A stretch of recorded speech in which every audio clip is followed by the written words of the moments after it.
Character ಆಗಿರ್ಬೋದು, hero character ಆಗಿ especially hero character ತುಂಬ ಇಷ್ಟ ಆಗಿದ್ದಾರೆ. ಒಳ್ಳೆ ಟೀಮ್, ಆಲ್ ದಿ ಬೆಸ್ಟ್. ಖಂಡಿತ ಈ ಸಿನಿಮಾ ಒಳ್ಳೆ ಯಶಸ್ಸನ್ನು ಕಾಣುತ್ತೆ, ಈ ಫ್ಯಾಮಿಲಿ ಜೊತೆ ಖಂಡಿತ ಬಂದು ನೋಡುವಂತೆ. All the best for the team.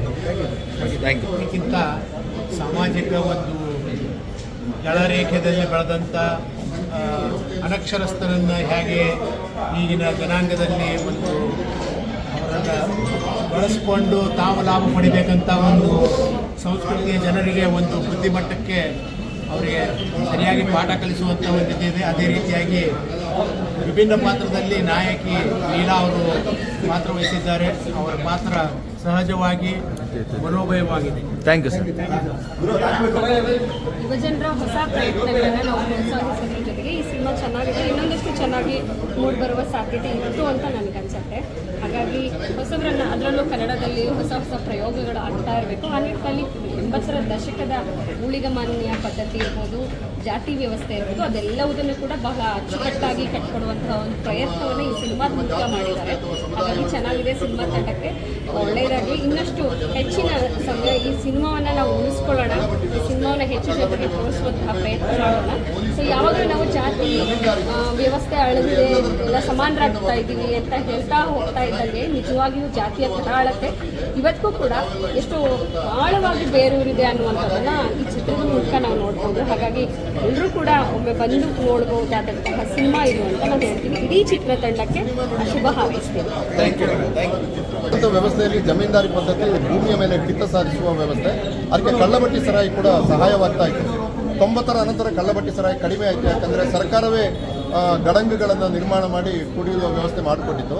ಹಾಗಾಗಿ ಒಂದು ಚರಿತ್ರೆಯನ್ನು ಕಟ್ಟುವ ಕ್ರಮ ಇದೆಯಲ್ಲ, ಅದರ ಬಿಕ್ಕಟ್ಟುಗಳನ್ನು ಹಿಡಿಯುವ ಕ್ರಮ ಇದೆಯಲ್ಲ, ಮತ್ತು ಜಾತಿ ವ್ಯವಸ್ಥೆ ಹೆಂಗೆ ಕೆಲಸ ಮಾಡ್ತೇವೆ ನೋಡಿ. ನಾವು ಭಾಳ ಬಾರಿ ಜಾತಿಗಳೆಲ್ಲ ಒಂದು ಅಂತ ಹೇಳ್ತೀವಿ, ಆದರೆ ಅವು ತಮ್ಮೊಳಗೆ ಹೊಡೆದಾಡಿಕೊಳ್ತಾ ಇದ್ದಾವೆ, ತಮ್ಮನ್ನೇ ಪರಸ್ಪರ ಕೊಂದುಕೊಳ್ತಾ ಇದ್ದಾವೆ. ಮತ್ತು ಧರ್ಮ ಕೂಡ ಅಷ್ಟೇ. ಧರ್ಮ ಧರ್ಮವನ್ನು ರಕ್ಷಿಸಿದರೆ ನಮ್ಮನ್ನು ರಕ್ಷಿಸ್ತದೆ ಅಂತ ಭಾಳ ಜನಪ್ರಿಯವಾದ ಮಾತು. ಬಟ್ ಈ ಸಿನಿಮಾ ಭಾಳ ಸ್ಪಷ್ಟವಾಗಿ ಹೇಳ್ತದೆ, ಧಾರ್ಮಿಕ ವ್ಯವಸ್ಥೆ ನಮಗೆ ಯಾವ ಪ್ರಯೋಜನಕ್ಕೂ ಕೂಡ ಬರೋದಿಲ್ಲ ಎಂಬುದನ್ನು ಭಾಳ ಚೆನ್ನಾಗಿ ಹೇಳ್ತದೆ. ಅದು ವರ್ತಮಾನ ಕಾಲಕ್ಕೆ ಅವರು ನೀಡಿದ ಭಾಳ ಒಳ್ಳೆಯ ಸಂದೇಶ ಕೂಡ. ಚೆನ್ನಾಗಿದೆ. ಮತ್ತು ಹಳೆ ಜಾತಿ ವ್ಯವಸ್ಥೆ, ಗೀತೆ ಪದ್ಧತಿ ಅವೆಲ್ಲ ತುಂಬ ಚೆನ್ನಾಗಿದೆ. ಫಿಲಮ್ 100 ಏನು ಮೆಸೇಜ್ ಇದೆ ಸಿನಿಮಾದಲ್ಲಿ? ಹಳೆಯದು ಗೀತೆ ಪದ್ಧತಿ, ಜಾತಿ ವ್ಯವಸ್ಥೆ ಎಲ್ಲ ಇದೆ ಸರ್. ಜನ ಯಾಕೆ ಸಿನಿಮಾ ಬಂದು ನೋಡ್ಬೇಕು? ಈ ಸಿನಿಮಾ ತುಂಬ ಹಳೆದೆಲ್ಲ ನೆನೆಸ್ಕೊಬೇಕು. ಹಳೆದು ಯಾವ ರೀತಿ ಇತ್ತು, ಈಗ ಯಾವ ಥರ ಇದೆ ಎಲ್ಲ ನೋಡೋಕ್ಕೆ ತಿಳ್ಕೊಬೇಕು.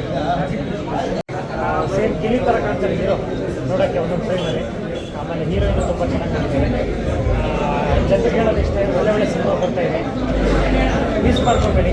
ಯಾಕಂದರೆ ಈ ವಾರ ನೋಡಿಲ್ಲ ಅಂದರೆ ನೆಕ್ಸ್ಟ್ ವಾರ ತಗೊಂಡ್ಬಿಡ್ತಾರೆ. ದಯಮಾಡಿ ಇಂಥ ಸಿನಿಮಾಗಳನ್ನ ಉಳಿಸಿ ಅಂತ ಕೇಳ್ತೀನಿ. Thank you. ಮಾಡಿದ್ದಾರೆ, ದಯಮಾಡಿ ಎಲ್ಲರೂ ಬಂದು ಏನು ಇಷ್ಟ ಆಯಿತು ಸರ್ ಸಿನಿಮಾದಲ್ಲಿ ನಿಮಗೆ? Screen play, editing, cinematography, everything beautiful. ಚೆನ್ನಾಗಿದೆ ಸರ್. ಹೆಂಗನ್ಸ ಮೇಡಮ್, ಹೆಂಗನ್ಸ? ಏನು ಮೆಸೇಜ್ ಇದೆ?